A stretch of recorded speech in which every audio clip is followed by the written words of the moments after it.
landscape architecture. I'm also a member of the college's Committee on Research and Creative Endeavors, which is why I'm moderating this session. I'd like to introduce Brett Tippey. He'll be the first speaker in our session. And he is an instructor in the Department of Architecture. Many of you probably already know that. And same format as all the morning sessions. We'll have speaking for 20 minutes, questions for 5 minutes, and then 5 minutes between sessions. And the numbers are right here because I know I'm going to need to get carded eventually. Okay, good. Good. All right, well, good afternoon. Brett Tippey, instructor of architecture, like Meg said, and I'm here to talk about ways that we might be able to use architecture, that I've been using architecture in a professional sense to make a little bit of a difference in this world of ours that's going through many changes and many difficult times, and things that we should be aware of as architects. First of all, I want to talk about specifically the work I've been doing in the Middle East. I've been in the Middle East now for 3 projects, and I have 2 more scheduled for this summer, so I'm very excited to go back to Egypt this time. But let me talk a little bit about why I'm doing this. I feel like in me, if I have these skills of design, of architecture, of working as a professional, working with communities and so forth, I want to use these to make a difference in people's lives. If all I'm doing is designing cool buildings, then I think I should probably pack up and just go home, because that's not meaningful to me or anybody else. You could even argue that it's not even ethical to do that. But I wanted to talk about these projects that I have been doing with the American faith-based organization, also NGO, called Engineering Ministries International. They are basically a design firm, primarily engineers, but also architects, landscape architects, planners, interior designers, and so forth, that go around the world. Their purpose is to mobilize professionals to go around the world and work for local organizations that need help with building needs. I won't talk very much about the organization because of the time limits, but if you're interested in being involved, I can definitely let you know how that's possible, especially those of you that are students looking for ways to make a difference in the world. They also do internships, so I'll put a little plug in for the organization. But anyways, I came across this project they were doing in Jordan, and the project deals with Palestinian refugee children living in the 5-country region of northern Jordan. That would be in the countries of Jordan, Iraq, Syria, Lebanon, and Palestine. And so looking at the great difficulty that the Palestinians face in their political struggle, in their human rights struggle, and wondering, is there any way I as an architect can help out in this type of a situation? And the project comes up, and it's to design a youth camp for these Palestinian refugee children. I'm not going to explain a whole lot about the Palestinian situation, since you probably are fairly familiar with what's going on. At least there are great tensions involving their struggle for human rights and for a nation of their own, and all those things. And I should also say, I'm not in any way saying that one side is right and the other side is wrong. I'm just saying is there any way I can help, is what I'm interested in doing here. So I look at this project, and what it is, the program is a youth camp, summer youth camp, for these children to come to on a 1-week, 2-week basis. So we're not talking, this is not where they live. I'm not designing a refugee camp. But the project involves taking this very barren site here, which you'll see in a moment. There is a video delay, so hopefully you can bear with me. This site that has almost nothing on it. It's out in the middle of nowhere. It's dry, it's barren. It does have this farm up here in the front existing, and it's because there's a well. When you have a well in the desert, that's a very special thing. It's the place where the development starts happening. So the well is already there. It is an existing farm, and the campus is designed so that, the intention is to bring these children who experience very difficult lives, who have faced all of these different problems that some of them don't have homes of their own, some of them live in temporary conditions and have for the past 50 years, not the children but their families. the point being, can we give them a little bit of hope? Can we bring a little bit of rest into their lives? And how is that possible through architecture? So I joined up with this project team, which consisted of several civil engineers, mechanical engineers, structural engineers, and agricultural engineer, and I was the lone architect/designer. Theoretically, it would have been really nice to have a landscape architect on this one to help out, especially with the master plan, but none signed up. So guess who got to do all of it? Here's a good plug for, just because I'm an architect doesn't mean I only design buildings, right? So as we're looking at the project here, here's my temporary studio in the guard shack. So we're working right on site. We're following every morning we wake up, we go out to the site, we set up shop, and then when the sun goes down, we return to the place we were staying. So very much involved in the site, very much involved in the people around. Several of the members of the team went around and had tea with some of the neighbors, and the army that was stationed right behind us. There are stories there, but I won't go into it. Here we have just a design progress meeting back at the place we were staying. This is the client, or the owner, or the director of the organization. So we're presenting the design ideas we're coming up with. Up here, this is a part of, I haven't read the book, but 3 Cups of Tea. Here's one of those cups of tea that you have to meet with the people. You have to get down on their, I shouldn't say get down on their level, but be willing to sit with them, converse with them, listen to them, because they probably know a whole lot more about how to design for their culture than we do, especially when we're coming in from a Western culture into a more Eastern or Middle Eastern culture. This man right here is an engineer that's local, Jordanian. He is working for the organization, and he's in the process in this photo of negotiating the land sale. And part of the negotiation of a land sale in the Muslim culture is have tea, have a meal together. So it's very much communal, joining together. And this is the man that's selling the property on the right. Another design meeting. Now for the fun part. The site is 120 meters wide by almost 800 meters long. So we're talking proportions like this. It simply won't fit on the screen in a way that you can see it. So the point here being, how can we turn this long, narrow piece of property into a haven of rest for these children? Can you imagine being a child coming from the refugee camps? You've loaded up the camp bus with all of your friends, and you come through the desert, and all of a sudden you turn into the gate into this lush green campground. You go down this tree-lined street.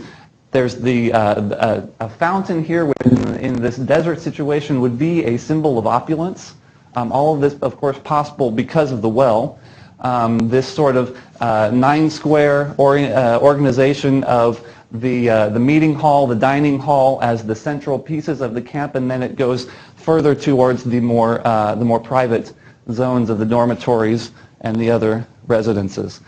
Just to show you a few images of the children, elevation of the dormitory. Interestingly enough, they asked this thing to be Moorish or Spanish Muslim style architecture, which I happen to know a little bit about.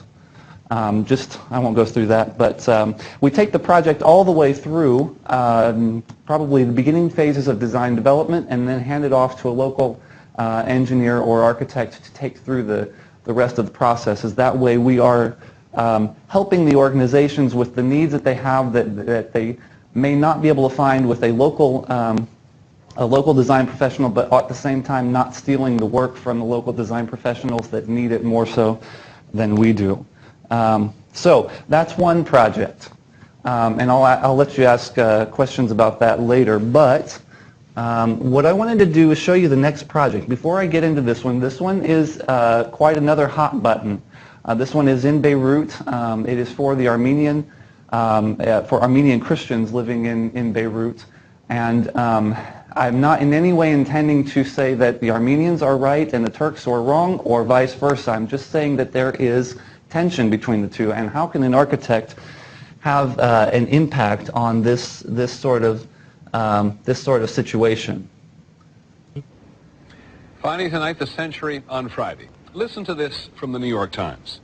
A considerable population is in danger, ravaged by sickness and privations of every kind, by outrages including murder, refugees robbed of everything they possessed.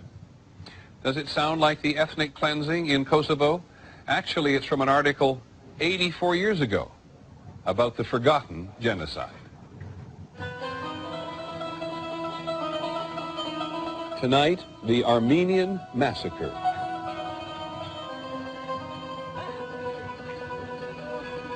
Mary Omartian has a question for God.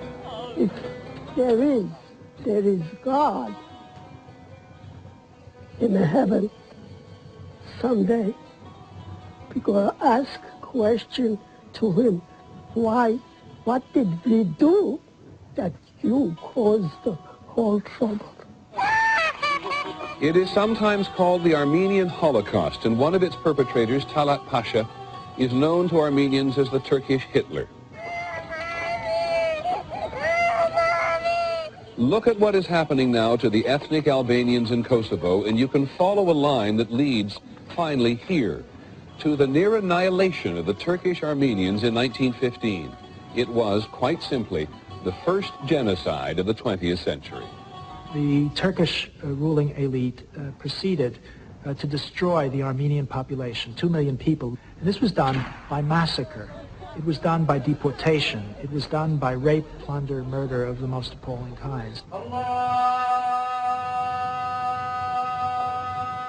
As the century began, the Ottoman Empire was collapsing. The Turks, who were Muslims, were being pushed out of the Balkans, where their Christian subjects were in open rebellion. And inside Turkey, 2 million Christian Armenians were demanding better treatment. As Armenians continued to agitate for change, they were met with more and more violence. There was some hope when a new regime called the Young Turks took power in 1908, promising freedom and equality for all ethnic minorities. But they broke their promises, and in the name of a new Turkish empire, they moved viciously against the Armenians. A little bit like Hitler's idea of an Aryan society, so that Turkey would be a place only possible for Turkish Muslim people, and the Armenians represented the biggest threat in the Turkish mind to this pan-Turkic ideal. When Turkey became involved in the First World War on the side of the Germans, the Turkish leadership arrived at yet another reason to be rid of the Armenians. They feared the Armenians would fight against them, with their Christian Orthodox Russian neighbors to the east. The plan to destroy the Armenian population began 84 years ago this week, with the deportation and eventual murder of the Armenian cultural elite. I was only 12 years old, and they took all the school teachers away. They never came back. The Turkish authorities then turned to the remainder of the civilian population, starving some, burning others. Armenian women tried to avoid rape by burying themselves up to their necks in sand. The Turks herded people into caves and then set brush fires at the mouth of the caves, primitive gas chambers. That way, hundreds of people could be asphyxiated in one fell swoop. Armin Wegener, a German army medic, was so sickened by what he saw that he secretly photographed what was going on so it could not be hidden from the world. Hunger, death, despair shout at me from all sides. The desert has devoured them. Wegener's pictures were one of the reasons the victors of World War I gave Armenians a state of their own. The Turks deny genocide, and they deny it still. Now follow the line forward. In the 1930s, when the Nazis began their reign of terror, Wegener wrote to Hitler imploring him to leave the Jews alone. Already planning genocide of his own, Hitler declared, "Who remembers what happened to the Armenians now?" More than 1.5 million Armenians died, and there is much more information about this on our website, thecentury.com, including all of the photographs taken by Armin Wegener more than 8. All right, so I'm not going to let him finish there because I want to keep going with time. But so anyways, let me... what do you do when there is such a terrible atrocity played against so many different people? How can we as architects affect that? This is the site. I won't talk about it. Beautiful.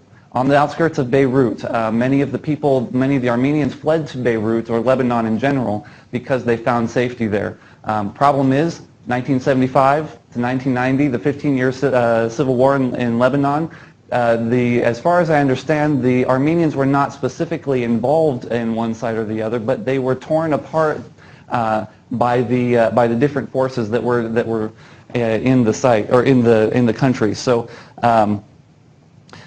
this is the way the camp looks today. It was originally built in 1949, and the question is, how can we reuse this, redesign it, make it a place for children again? It's again a summer youth camp for these Armenian Christian children, and to come to for a place of rest, a place of rejuvenation, a place of hope. So how do we as architects come in and provide hope in such a dire situation as this one might be? Here's the master plan. I won't go into it very much, but to say that my part of the master plan was this section right here, the new dining hall and the adjacent public plaza. So anyways, the important thing to notice here is the way that hope can come in the form of a built design. Now that's a little bit hard to imagine. When you talk about design concepts, this is one of those that comes into play. Here are some of my team members right through here. You probably can't tell, this is another BSU alumnus, Stuart Godfrey, who was one of the other architects on the team. Meeting with with some local design professionals and municipal architects and engineers. And we were able to determine, especially with the structural engineer, that most of the buildings were salvageable, which was an important part to cut the cost down for making this place useful again. One of the buildings that needed to come down was the dining hall, and so I got the great opportunity to redesign the dining hall. Here's the dorm prototype put together by Stuart Godfrey. Simple design, but allowing for things like front porches, outdoor gathering spaces, and making it cost effective and a place for the children to be. Here's the the site plan for the dining hall. There it is. This being the dining hall that I designed, this being an existing building, and the adjacent plaza. The valley is down this way. Interestingly enough, the most important part about this design as the architect is the landscape architecture. The building comes out of the landscape architecture, of the plaza, not the other way around, interestingly enough, because this is intended to be the heart of the campus, the place where everyone comes together, and not only are they encouraged to live together, hence the circle, not only are they encouraged to live together, but the bottom of the circle is chopped off so that you have views down into the valley, so that you're gathering together in community with the other people on the camp, but you're doing so in the presence of the larger community. Getting people to notice each other, getting people to build relationships with each other, and to start to understand that we are not trying to wall ourselves off is an important part in trying to draw these connections. I have photos here of the model that I built of this project, and of course they're too dark for the screen, but I brought the model itself if you want to look at it later. And some ideas, thank you, some ideas of what it might look like in the context of the human scale, this being the interior of the dining hall. I've never been in a design presentation before where what I said here was, you will be able to open up the windows and the dining will be able to spill out onto the adjacent balcony and the terrace behind, and the crowd of about 80 people stood up and applauded. I've never experienced that before. They were so excited about this. These are the views of the valley that you see here. When you're in a place like this, you have to have lots of windows. Michelle knows what I'm talking about. This is actually right around the corner from his hometown. The space right behind, moving into the existing, or into the dining room right here, and this room with the views of the valley of Beirut here, and then the Mediterranean beyond. So I'll just wrap it up by saying that it's a very exciting possibility that we have as designers, architects, engineers, landscape architects, urban planners, interior designers. If we have great potential to affect the world around us if all we're doing is creating cool buildings and cool planting arrangements and cool streets. We're failing, in my opinion, and I think I would probably find support in that. If we are doing this and making a difference in people's lives, that's when we as design professionals are really exercising our full potential. I'll open it up for questions. Josh. Yeah, I don't know how much you were involved with like the land negotiating process, but how does that work with like local land ordinance custom and things like that? Because I know like a lot of like land issues are like a lot of people don't have like proof of ownership of the land in a lot of these places and things like that. How's that? You're involved in? I was not involved in that. I do know that the question is land ownership. In the first project, you saw the negotiations happening. The organization purchased the land from that man. I imagine he's Jordanian. You see a difference between the Jordanians and the Palestinians. The Palestinians are stateless.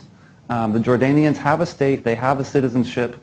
They own property. I would imagine there are Palestinians owning property in Jordan, but by and large they don't. So that's a big question, although it didn't have an impact on this one. The Armenian community already owned this site. They never lost ownership of it, although they lost use of it. One thing I didn't mention was that site was occupied by 7 different militias during the Civil War. Big part of the project, big part of the idea, and basically the last militia almost completely obliterated the structures of those buildings, driving tanks through them, using them for target practice. And so the Armenians maintained control or maintained ownership of the land, but they did not have control of it while it was being occupied. So it just reverted back to them when I believe the Syrians were the last to withdraw. When the Syrians withdrew in 2000, I think, they regained control of the property. Other questions? Does that answer?